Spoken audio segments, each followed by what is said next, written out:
Hi, everyone, and welcome back. We're at the How Love Bites studio, and I'm here with my co-host, sitting right across from me, and throwing gang signs and pointing to his holes in his neck, Love just to bites. show. Yep, Love Bites, and we're going to be talking about um, an interesting subject. Okay, and it might be painful, but I think that if we've been in the dating world for a little while, we've experienced it, and are you good enough for the wrong person? So, or is the wrong person good enough for you? So I think that's what we have to ask each other. So I will open with another so I will open this with you will never be good enough for the wrong person. And that, I'm sorry, is a fact, Jack. Okay. You're not going to be good enough for the wrong person. No matter how you try, you're just not. And if you want to take your time and waste your time and spin your wheels, then by all means go ahead. But if they're really and truly wrong for you, it'll never be right, no matter what you do. Okay. Unless they were not the person who showed up. Now, that could be also, they may have been putting on some sort of an attitude or something that they thought you wanted to see, but in reality, you didn't want to see that. You just want them to show up with who you really are. Mm-hmm. But if they're the wrong person when they do show up, you're out. Not going to happen. So you will never be good enough for the wrong person. So when people do not see your value, it's really not about, I'm not good enough. I'm not this or that. No, it's that they're not for you, plain and simple. Yeah. And that's really all it is. It's just they're not for you, plain and simple. So we have to learn to accept that and not internalize rejection. Not this person cannot step up to the table and give us what we want, we need. No, that's not their role in life. It really isn't. It's not their role in life. Can I pause you for a second, Dennis? So I'm almost done. So I got like one more sentence in there. No, but I want to pause you because I just want to play those two back because you just said two really good things. I just want to play them back, and then you say your third thing. Sure. So what you've said so far is if there's you can never be good enough for the wrong person. So if there's not a match, it doesn't matter. You can't make up for that. You can't compensate for that. You can't push for something and push a square peg into a round hole. Right? Yeah. That's your first point. There's no bridge that exists for that. No. Yeah. And the second water over your head. Right. And the second point that I really like, and I think it's really important psychologically to just flesh it out real quick. Second point I just heard you say is, I don't remember the exact word you used, but it was something to the effect of that it's kind of injurious to yourself, to your own psyche, to your self-confidence and everything to try to do that. Is that a fair characterization? Absolutely. Okay. All right. Yeah. Back to you, Jane. Yep. Okay. So, but it's so we have to learn to accept, and we got to learn to accept that they're just not for us. Okay. Yeah. And that's the bottom line. They really can't step up to the table and give us what we want because they don't have what we want. Right. They're just not a match. They're not a match for us. Objectively, they're not a match, and no, and there's nothing they can do, and there's nothing you can do to force that issue. No, not really. No. I agree with you. But their role in life is not to be our match. I mean, that's not what they're here for. To be our match, they are who they are, and it's all about do we meld together? Do we interweave each other's values and compatibilities and electromagnetic fields? And if we don't, we don't. And then what you got to do in that case is you just got to move them out of the way. They're not the one. Move them out of the way because you'll never be good enough for the wrong person. And if they are looking at you the same way you're looking at them, so they're just you can change yourself till kingdom come. And if you're not what they're looking for, you could probably pretend for a while. So I won't say that that's not possible, but I think the load of pretending and will probably get to be just too much to, right. You're going to have to go into some kind of a character. Right. You're going to have to change character. And that's, what is that? So I think a question I want to ask you, Steve. Well, before you do that, I'm going to stop you.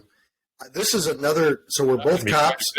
I know, but this is a heavy. You got some good. You got some good stuff with this one. Yeah. So I'm going to stop you briefly, only because. Mm-hmm. So I'm newer to this, and you've been doing it longer, and you have more experience with it. I'm not afraid to say that.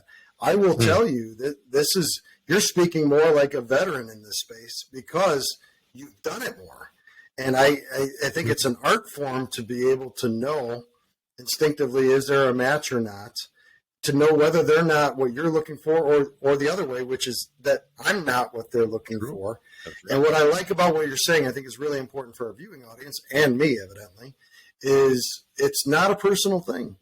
If it is not, you can't be what you are not. And it's a sign of a veteran in this space that they say, you know what, it was really nice chatting with you or nice talking with you, but it's just not a fit. And what you're doing is you're valuing each other's time. What I really like about what you're saying, though, is it's not a personal value judgment. It's not a reflection on who you are. We need to put our big boy pants on. They need to put their big girl pants on, or skirts, or skirt, depending on the season, if you're Hillary Clinton. But it might be skirts. I don't know. It might be skirts. But you got to put those big boy pants or shorts on. And you got to roll with it. And I think this was really good. All right, now you're going to ask me something, but I want to drive that home. I just want to add a little bit to what you just said too. Sure. And I think that you got to remember this is not a rejection. Yes. Okay, you're not Correct. getting rejected. Okay, because rejections, even though they're momentary in a space and time, they're still rejections, and they can still hurt. So just don't look at something like this as a rejection if you're just not matched up, right? And you're just two wrong people, Right. So don't take that personally. And very good point. Yeah, because we can get too caught up in rejections, and then we are self-valuing of ourself, our value. Dennis, I think you're doing a lot of people a really good service with this show, because you're. This is where we're so different. You're just that crusty old veteran. You're the old man in the seat. You are the veteran. And when I say old, I mean experienced. And I am, compared to you, I'm newer to this space. I'm joking, but I am the young, soft, chewy, sensitive side. And so actually you're doing me a favor because you've been bitten by love. We've talked about it before. Oh. And you've done some biting. I got to tell you, I struggle a little bit with this one. It's not just the ladies out there. I really like what you're saying, and I think we need to remember it. And it's not just women and it's men. It's not personal. And if someone has a rejection narrative, if they've got a story in their background, it's very easy to trigger those things. And Doctor, it hurts when I do this. Then don't do that. Don't do that. It's not rejection. Exactly. All right. Yes. Now you're going to ask me something else, Doctor. Well, I was going to ask you, and I'll only throw it out there only so we can keep our show to a minimum for today. And but let me ask you a question. So you now knowing what you know, okay, that someone could necessarily or not necessarily be the right person for you, but could be the wrong person. But you're sitting there and you looking at her across the table. You're looking at her eyes and her lips, and they just all synchronize. Just a vision of loveliness, and God's creation. Yep. And she's got things going on with her face that are just really turning you on. Okay. Yep. So, and you feel that electromagnetic feel. Okay. Yep. You do feel it. You want her. And you can tell by the way she's looking at you. Boy, she may not be crazy about what you do and your jokes and everything else, but she wants you to. Okay? She wants I like how you snuck that in there. Yeah, keep going. Yeah, I don't want to say anything, but there will be a survey later on, boys and girls, for this guy I got over here. But so I would say to you, would you still seek her for sexual gratification or a sexual relationship? Or just would I be? I think what you're also saying, so we don't get an X rating on this show, is you're also saying would I be sexually attracted to her even if I see that match is there? You know what I'm talking about. I do know what we're talking about. People out there, they know what I'm talking about. All right. We don't need to dress it up. So how you doing? So I can only answer for me, right? I can't answer for a viewing audience, but I'm going to tell you exactly what I think. I am someone, and there's probably a word for this, but I am someone that certainly physical attraction is part of what I'm looking for, but I get turned on up here. You know, a lot of physical stuff is controlled up here, right? And so to answer your question, no. If I see someone and they could be a bombshell, they could look like Cheryl Teagues back in the day, or Jenny McCarthy, or anybody. They could be this. They could be this most beautiful creation in the world. And sure, I'm a man. I'm going to look at them and I'm going to say, "Oh my God, God crafted this beautiful marble statue, this thing called woman, and she's gorgeous." But in terms of a match and someone that I actually want to pursue, I'm going to surprise you with my answer and some of our viewing audience, and I'm going to say no. If I am not an intellectual match, me personally, if I'm not stimulated by them, by their intelligence or their career, their drive, just who they are, to me, it's a lot more than flesh. And so, sure, my body might react a certain way. My heart might go a little flutter. But I'm going to surprise you with my answer, and I'm going to say no. First of all, I'm probably out of my league, but more importantly, if it's not a match, I'm just wasting my time. And yes, I'm newer to this than you are, but my answer is going to surprise you. You know, I'm not a 17-year-old kid anymore either. Neither are you. We would think that as we get older and wiser, we know kind of what we want. So is there a term for that? Is there a name for? I think there's a name for that, Dennis. Where I'm attracted to someone. Saphiophile or Sapiophile. There you go. And right. So that's someone I'm attracted to. You know, their intelligence and who they are, and that's a necessary component. There we go. Long answer to a short question. What about you? Are you going to? I'm going to turn the tables on him. I'm going to flip the tables up. Yeah, boy, I gotta go. Where's the hook? If you're linked up on an online dating platform or a speed dating lunch, or you bump into someone's grocery cart at Trader Joe's and they're beautiful, but it takes 10 words and you realize they're not a match, but they're gorgeous, are you going to pursue that? Well, that's I have a twofold answer to that question. Number one is immediately I'm going to look where I parked the Buick. And I'm gonna, we're gonna hold hands and go right to the Buick. No. But what I will say is that, and I've discovered this in my journey and my search as I hope get a little more wise. I need more, and that's just like I say. Love is not enough on my dating profile. Love is not enough, and I really believe that it isn't enough. You need more than love to make it work. But again, on the other hand, you need more than sex to make it work. And beside that, if we got to go and touch a spiritual realm at all in our shows, and we're careful about that because we don't want to offend anyone, and go places where some people don't want us to go. But when you have that act with someone and you become close to someone, and it's a spiritual connection. Yeah, it is a connection, and it's something that stays forever. It never goes away. Right. That connection is nothing you can take a pill for, and all of a sudden you're not connected any longer. You may not remember the person or the event, but you are still spiritually connected to them. I think you are always going to, once you do that act, you're always going to remember that person. These days, you're connected. Okay, but these days, for me, I need more. So these days, I would walk away from that because it just doesn't hold the impact for me as it did when I was in my 20s or 30s. I got to tell you, our audience is going to be surprised. Our audience is going to be surprised that we actually both agree on this one.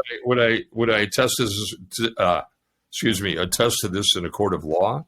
Most likely not. No, yes, I would. I would, because it is what I believe, and I'm talking right from now from my heart. I'm not talking from my head. I need more. And I really only want to act like that with someone that I'm emotionally connected to. All right. Well, I think this was a good show because I got to tell you, I'm legitimately surprised. Here, I put my heart out there, and I told you that I am a sapiophile and that I'm attracted to intelligence. And turns out you would also walk away. So, ladies, I think this was interesting for you. And for the men, I think it all comes back to the whole point of this show is to be real. I think that's what you're getting with two cops and talking about our experience. It's be real, show up. And I'm pleasantly surprised that we did not rehearse that. We are on the same page. And I think women would be pleasantly surprised that, it's beauty is only skin deep. That's a great thing, but are we willing, Steve? And I got to ask this question. Now, search your heart on this one. Mm-hmm. Okay. Are we willing to confess this on the Jimmy Fallon show? Okay, because that's coming up, in the future here. So we're going to be on the show. They're going to want to talk about how love bites. But are we going to be willing to step forward and say, Jimmy, this is who we are? And yes, we would walk away from that. Of course. Yeah. Of course. Okay. And I think raise my right hand on that. Raising my right hand on that. It's my brother. Yeah, I'm raising my right hand. And I think if people are honest, based on our experience and all the many, many people we've talked about, if people are honest, there's a lot more of what we just said out there than there's not. I think there certainly are people that try to use these sites for hookups. And again, show up, be who you are. You said it right. Put it in your profile. Say what you're looking for. Say that you're looking for intellectual stimulation in addition to a physical match. And say that you're not looking for hookups, or it's not a meat market. It's not. And be that person. Become that person. And as you said on previous shows, be the person that you are looking for, right? So I think this was really good, and this was helpful for me, and I hope it was helpful for other people. But I do too. Yeah, I do too. Those are my answers. And I got to say, I'm a little surprised by your integrity, Dennis. I just want to end the show with that. Okay.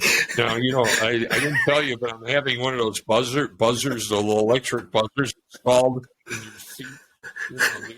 Whoopee cushions. But this one's going to run about 2,000 amps in a boat of your cheeks. I'm not in a boat. What do you mean the boat of yours?